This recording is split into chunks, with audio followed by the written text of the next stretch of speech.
I want to jump into where the Democrats are, where their leadership fight stands, all of that coming up here. But first, just to deal with this, there's a story out there, NPR reporting that there is already a process underway to replace Pete Hegseth as Secretary of Defense. I'm not buying it. I don't believe it. I don't think that's happening. I could be wrong, but I don't. I would place a considerable wager that Pete's going to be just fine with this, especially based on what these the transgressions that are listed in these reports. But I will say this, Clay, there should be a recognition, and I think there is with this White House, that if you give the media what they want on anything, and they clearly really want this, you've pointed this out. I would give you full credit for this observation. I agree with it. That because I thought RFK Jr. would get far more. Because remember, it's not just that that he's a guy who goes against the system and Fauci and all this stuff, but he's also an apostate from the Democrat Party, right? He's a refugee from liberalism, at least on some issues, at least as it pertains to health. He's not part of their system. They have focused 80% of their cabinet ire on Pete Hegseth all along.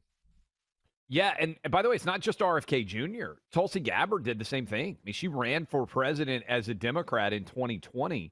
Both of them got confirmed, and I would say, we're coming up on 100 days of the Trump presidency.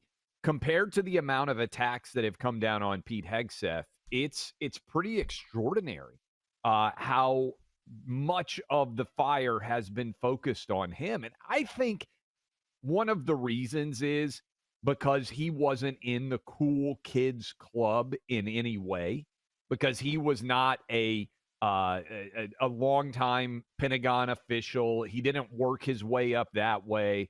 And I think there have been a lot of people that were unhappy that Trump picked a proverbial outsider, and they really lined up against him in a way that frankly wasn't reflected in any other cabinet member. I mean, he only got in because J.D. Vance broke the tie 50-50.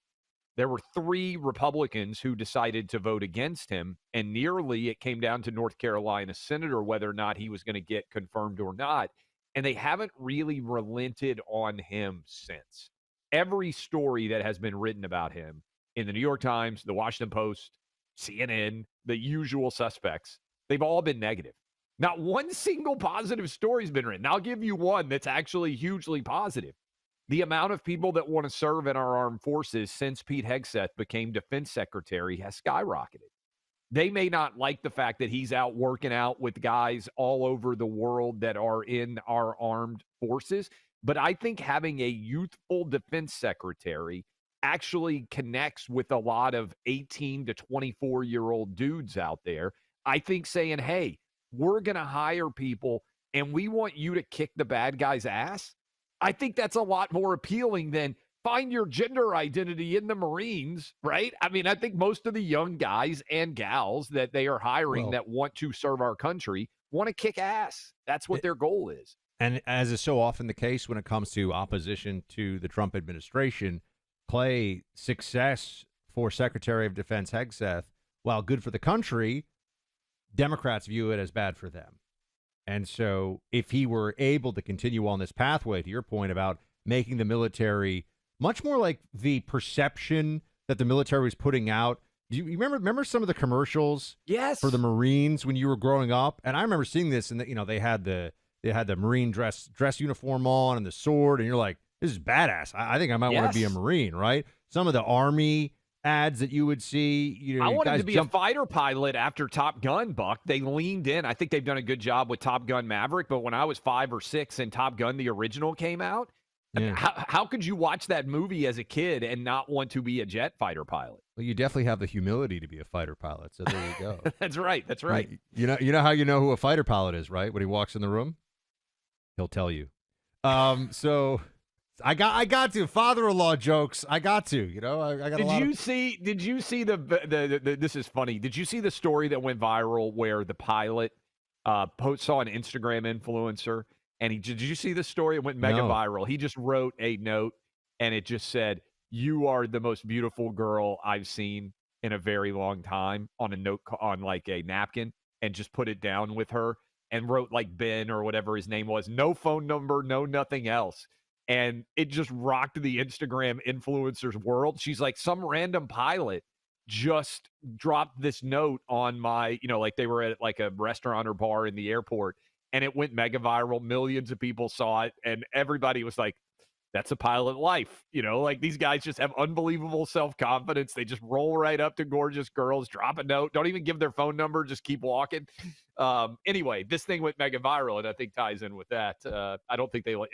By the way, would you want an unconfident person piloting a fighter jet? Would you want somebody who's like, I think I'm okay at it? Or do you want somebody who's like, hey, just get in, kick back, I got you? I want somebody who's pretty confident about flying a jet. Yeah, well, the person you want driving the plane, flying the plane when you're in it, is the person who wants to be in that seat when stuff gets tough, right? That's whatever you want. The person who goes, everyone Same else out of the way, surgeon, I got this. By the way, I don't want a surgeon who's like, I think I'm pretty good.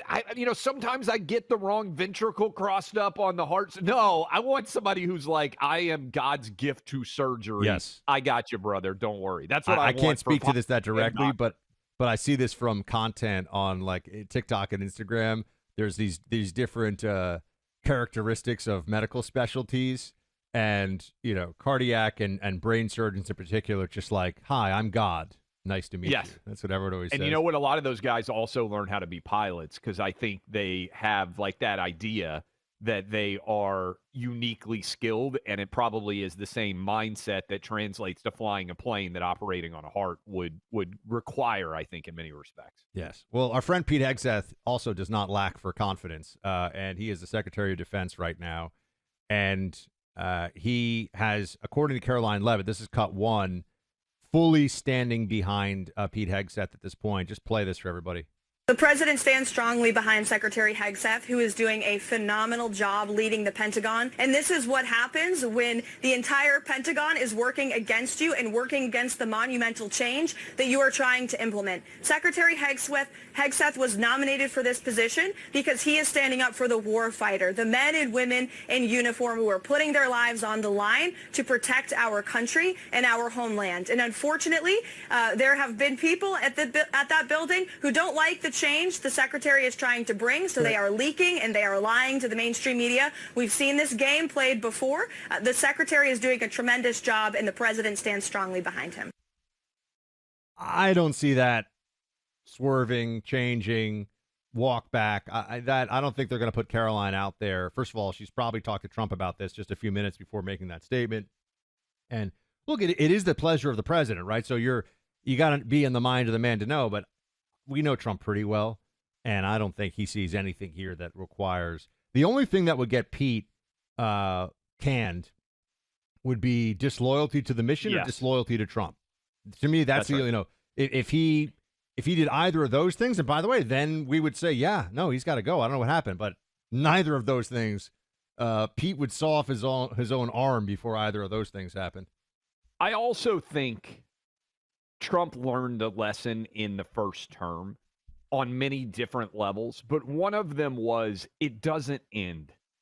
If he said, okay, Pete Hegseth, I'm going to remove him, we're going to have a new defense secretary, it's not like the media and the people who are attacking him would suddenly say, okay, we're comfortable. The analogy I would make is, and I've been on this for years, you can never change a team name, because nobody ever says once you change that team name, hey, you know what? We're done now. So the Redskins name changes. The Indians name changes. They're not satisfied. They don't say, okay, well, this is good. We're back to normal now. They say the Kansas City Chiefs have to go. The Atlanta Braves have to go. They always need a new target.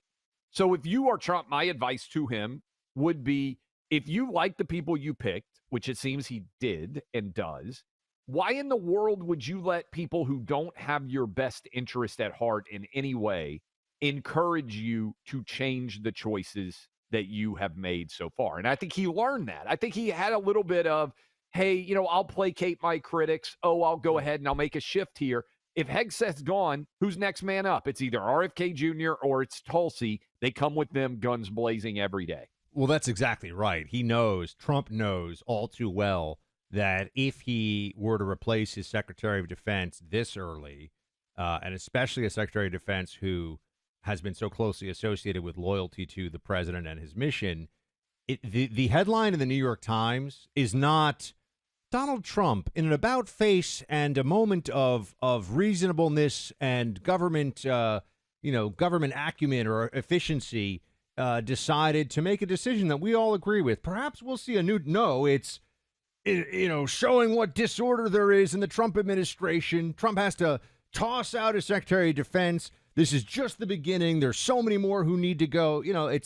It just lights their fire, man. It just makes them feel like they got one. And that's this is the lesson that I'll say also a lot of people learned during the whole cancellation era of, if I apologize or if I bend the knee, oh no, never, you bend the knee and do apologize, then you're fired and you're never allowed to work again in your industry. There is no attempt at goodwill or reasonableness. You can't negotiate with these people. This is why my lesson that I've taken from this, and sometimes Buck gets drawn into it, is you don't like something that I did or said, I'm going to double or triple down on what I did or said that you don't like. Because I think that's the only way you can handle these people if they think that they can get you to step back or not continue to say exactly what you think. They will take advantage of you. They're not good actors. They're not reasonable people. Reasonable people, you come together and you say, okay, you might not agree with this. Like, let's have a conversation. This is what most of America is like. But the people trying to cancel you, the people who want Hegseth gone, they are not the people out there that are behaving in good faith. And I think Trump had to learn that, because I think there's a part of Trump, and I bet you would sign off on this too, Buck, that actually does want to be liked. He's trying to get people who like him more. And I think in his first term, he thought, maybe they have a point. Maybe if I try to work with them, they will be more, they'll be fairer. And then they tried to, they tried to put in prison for the rest of the life, guy to kill him. And it's over, right? Like this attempt to in some way make them happy, he's done with it. Yeah. And I think that this is one of the major lessons from the first administration for Trump, which was, I'm not talking about some of the lower level people that had to get fired, like Scaramucci and some of this stuff, but also those were people who just happened to be around and they were staffing up fast. These picks that Trump has put in place, this is his team. He vetted. He knows these people individually. He knows what they're trying to accomplish. And so this isn't, we just needed to grab somebody and someone else said this guy was good. This is, I'm going to feed one of my people to the angry mob. It is, by the way, he's not going to do it. I'm telling you, it's not going to happen. This is, I think this is fake news from NPR. Which shouldn't be getting any of our money, by the way. I think we should tee off on this even more than we do. The government doesn't pay us. We got the biggest radio show in the country. The government's not paying Sean Hannity. Government's not paying Glenn Beck, Jesse Kelly, all the people that are a part of our premier network. And somehow we're, meaning you, me, and everybody else out there that pays taxes, we're paying for NPR, which exists to be the opposition to this show. It doesn't make any sense at all. It's crazy. We're proud to say we're among the millions of Americans out there that own successful businesses supported by you and so many others. That's Crockett Coffee. We started Crockett Coffee because we wanted to provide coffee lovers with small batch roasted coffee inspired by a true American folk hero, Davy Crockett. It's all delivered right to your door, but running a business isn't as simple as it might seem. Inventory management, incoming sales, outgoing shipments, customer service, warehousing, shipping, supply chains, pricing. All of this is a lot of work. That's why we use NetSuite by Oracle. It's the #1 cloud-based business management system used by companies doing $2 million or more in annual revenue, many of them growing into the hundreds of millions of dollars in annual sales. That's where we want to be one day, where we're headed, and we need the work that NetSuite by Oracle can do to help provide business owners, both small and large, with the best possible service out there. If you're a business operator or a business owner and you aren't using NetSuite, now's a great time to do so. Find the efficiencies of operating your business, gain visibility into all that you're doing. Do it all with NetSuite. Go online to netsuite.com/clay. You'll get a free CFO's guide to AI and machine learning. It's going to help your business too. Again, go check it out today if you're running a business. netsuite.com/clay. That's /clay. You can also find the info on clayandbuck.com under the sponsors tab. It's fast. It's easy. It's what's next. It's what we use for our business. You can too. NetSuite. That's suite like a hotel room suite. SW. Oh man, that's going to be like that's going to be on the clips for a while. SUITE. netsuite.com/Clay. Get hooked up. netsuite.com/Clay.